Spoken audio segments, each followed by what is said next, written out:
छत्तीसगढ़ के बेमेतरा जिला मुख्यालय से महज 3 किलोमीटर दूर बीजाभाट की रहने वाली माधुरी एक सरकारी टीचर थी। बात साल 2019 की है। कोरोना के चलते स्कूल बंद था। मार्च महीने से ही घर में पड़ी रह रही थी। बच्चों के ऑनलाइन क्लास लेने की वजह से वह स्मार्टफोन और इंटरनेट फ्रेंडली हो गई थी। खाली समय में मोबाइल पर ही फैशनेबल कपड़े या ऑनलाइन शॉपिंग या खाने पीने की रेसिपी वगैरह देख करके मन बहला लिया करती थी।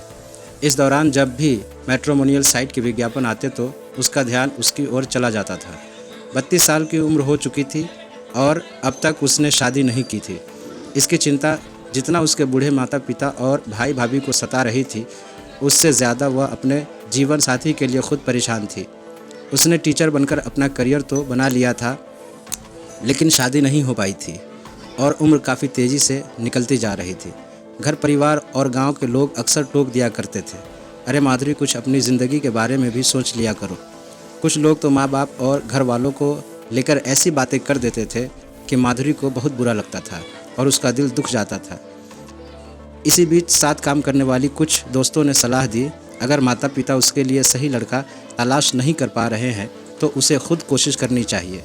मैट्रिमोनियल साइट पर अपने पसंद का साथी ढूंढकर उससे शादी कर लेनी चाहिए।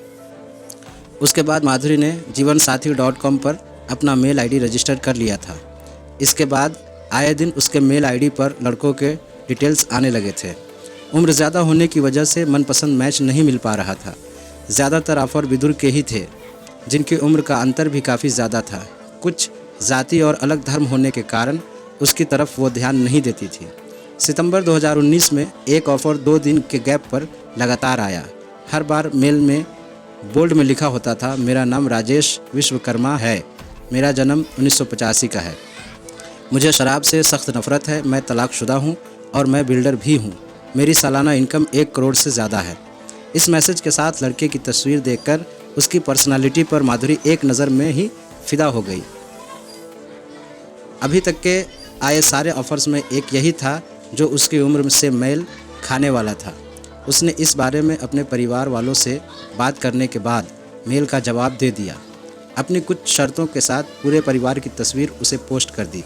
उसने अपने पोस्ट में लिखा कि उसके घर वाले शादी में नॉर्मल खर्च कर पाएंगे, दहेज में कोई पैसे नहीं देंगे, मेरी सरकारी नौकरी है, इसे ही दहेज समझ लें। राजेश माधुरी की सारी शर्तों को मानते हुए कम से कम लोगों की मौजूदगी में शादी करने को राज़ी हो गया, लेकिन उससे पहले उसने सारे परिवार के साथ मुलाकात करने की इच्छा जताई। माधुरी तैयार हो गई और अपने माता पिता को लेकर राजेश से मिलने सितंबर 2019 में इंदौर चली गई। वहां राजेश ने उनकी खूब आवभगत की और लगे हाथों अगले माह अक्टूबर में 24 तारीख को शादी की तारीख भी तय कर दी। शादी की जगह रायपुर रखी गई। राजेश ने शादी का पूरा खर्च उठाने का जिम्मा अपने सर ले लिया। शादी की शुरुआती रस्मों को छत्तीसगढ़ में करने के बाद केवल लड़की के साथ कुछ ज़रूरी सामान और कुछ लोगों को आने के लिए कहा। सब कुछ तय किए हुए हिसाब से चल रहा था। रायपुर के होटल में 24 तारीख को माधुरी के सारे घरवाले शादी में मौजूद थे, जबकि राजेश के परिवार की तरफ से कोई नहीं आया था। उसकी तरफ से उसके 4-5 दोस्त और 2-3 नौकर चाकर थे। बाकी सारा इंतज़ाम होटल वालों ने इवेंट मैनेजमेंट कंपनी के द्वारा करवाया था। माधुरी के घर वालों को यह बात अटपटी सी लगी कि राजेश के घर वालों की तरफ से कोई नहीं था। उन्होंने इस पर सवाल उठाया तो राजेश ने बताया कि वह यह शादी अपने घर वालों के मर्ज़ी के ख़िलाफ़ कर रहा है। वह लोग उसकी शादी कहीं और करना चाहते थे। वह लोग इसके लिए तैयार नहीं थे, इस कारण फैमिली के लोग शादी में नहीं आए। और दूसरा कारण, कोरोना की वजह से भी लोग शादी के फंक्शन वगैरह में जाना नहीं चाहते। खूबसूरत शादी को देखकर और राजेश की बातों पर यकीन करते हुए माधुरी के घर वालों ने ज़्यादा एतराज़ नहीं जताया। शादी अच्छी तरह से मुकम्मल हो गई। उसके अगले दिन राजेश अपनी पत्नी माधुरी को लेकर इंदौर चला आया, जबकि उसकी फैमिली वाले छत्तीसगढ़ लौट गए। शादी के बाद माधुरी अपने खुशहाल ज़िंदगी के सपने लिए राजेश के साथ इंदौर चली आई। वहाँ वो लोग 4 दिन एक होटल में रहे। इन 4 दिनों में ही माधुरी को अपने सेक्स और लाइफ को लेकर सपना टूटने का एहसास हो गया था। उसे राजेश की कुछ आदतें पसंद नहीं आई थी, जिसे उसने नज़रअंदाज करने की कोशिश की, लेकिन वह उसे नज़रअंदाज नहीं कर पाई। उसके बाद माधुरी मांगलिया इलाके में स्थित एक फार्म हाउस में रहने चली आई थी। माधुरी शादी के काफ़ी दिनों बाद जनवरी 2022 को इंदौर के शिप्रा थाना में थी। वो थाना प्रभारी के सामने अपने और अपने परिवार वालों के जान की रक्षा के लिए गुहार लगा रही थी। हालांकि इसकी शिकायत वह छत्तीसगढ़ के बेमेतरा में भी कर चुकी थी, लेकिन उसे अपनी फैमिली की सुरक्षा की बेहद चिंता थी।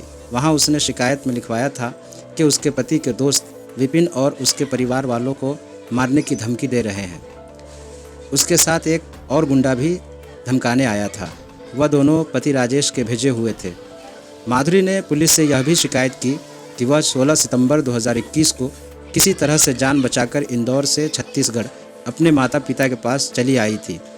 राजेश के साथ शादी करना उसके लिए एक भयानक डिसीजन बन चुका था। माधुरी का शादीशुदा जीवन पूरी तरह से बर्बाद हो चुका था। आए दिन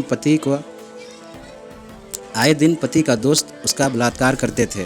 कई बार तो गैंग रेप भी किया गया था। इस वजह से उसने आत्महत्या करने का भी मन बना लिया था।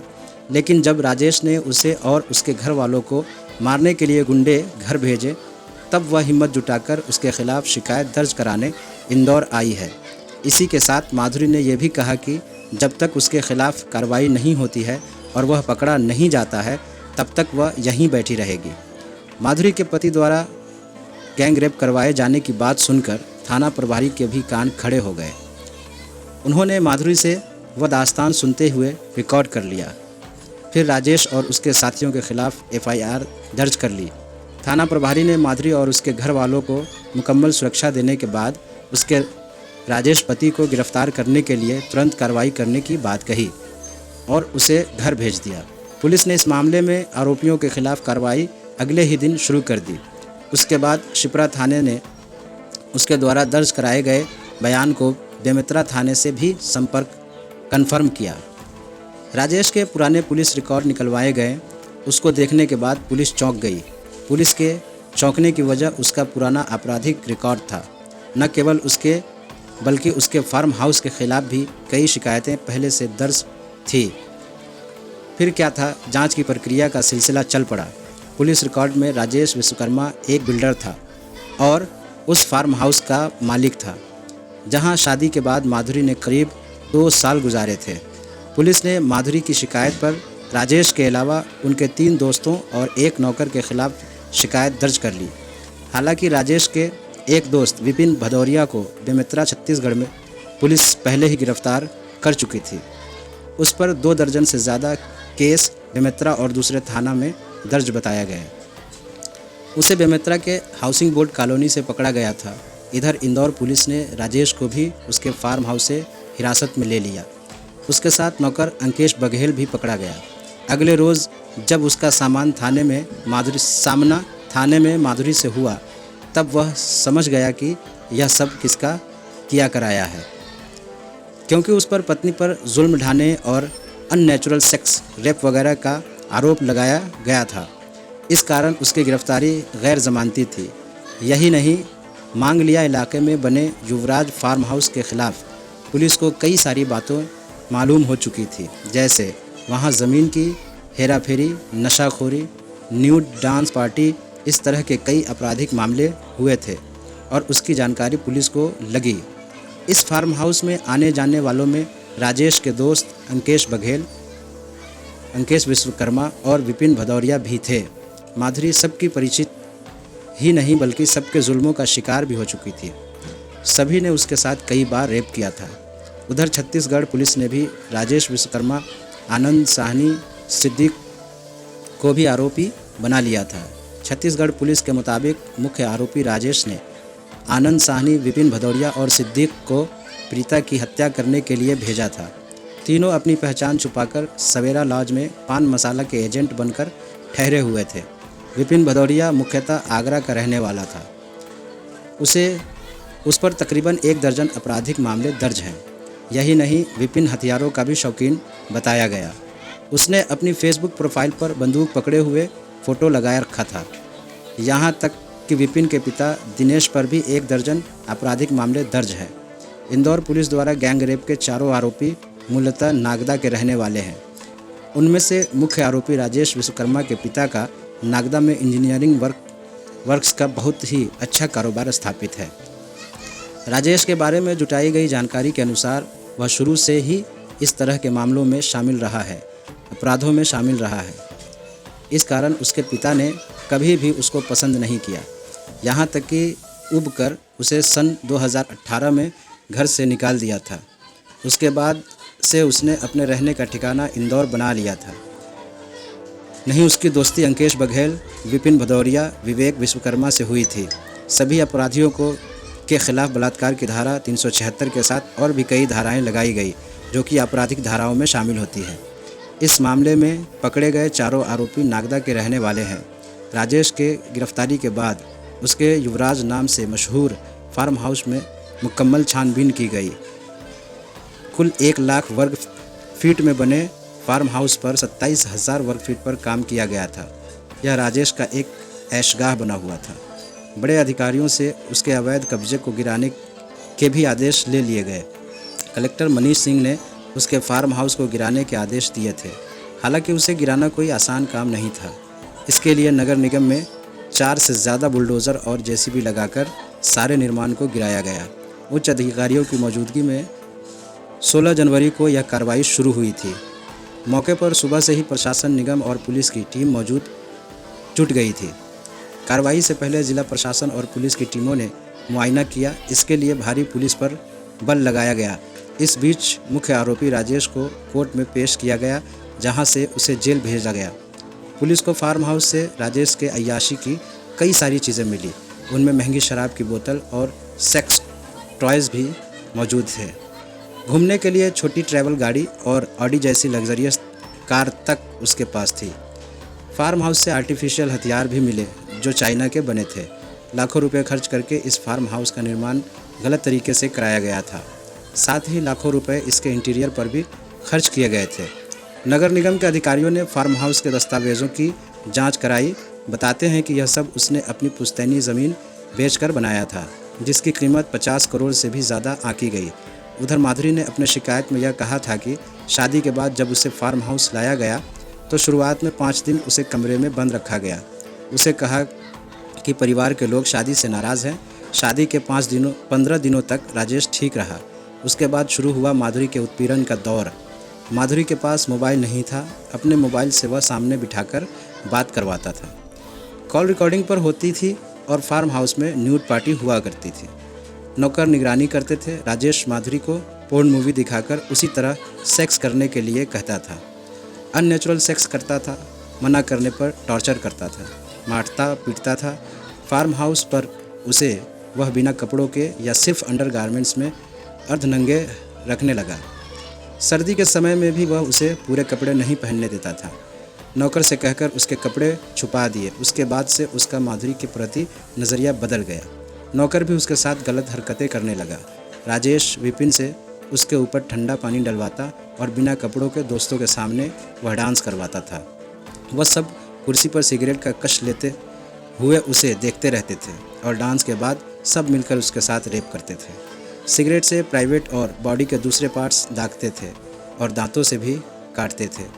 उन लोगों ने उसके न्यूड वीडियो और फोटो ले रखे थे। माधुरी को आशंका है कि उन लोगों ने उसके न्यूड डांस और सेक्स के वीडियोस पोर्न साइट्स पर भी डाल रखे हैं।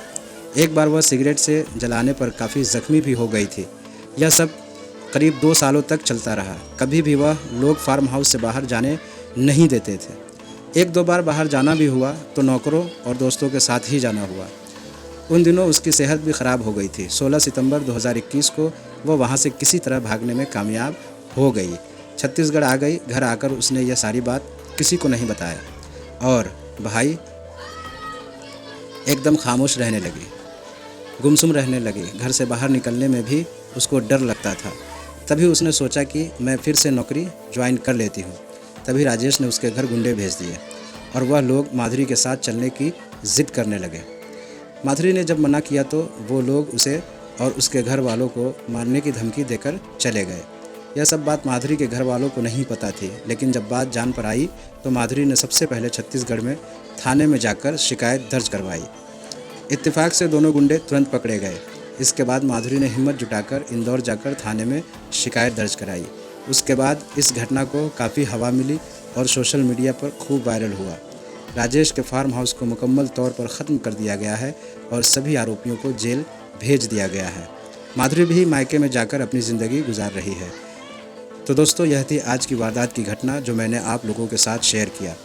इस घटना को सुनाने का मकसद किसी का दिल दुखाना या चोट पहुंचाना नहीं है, आपको जागरूक करना है। इसी तरह के और वीडियोस देखने के लिए चैनल को सब्सक्राइब ज़रूर कर लीजिए।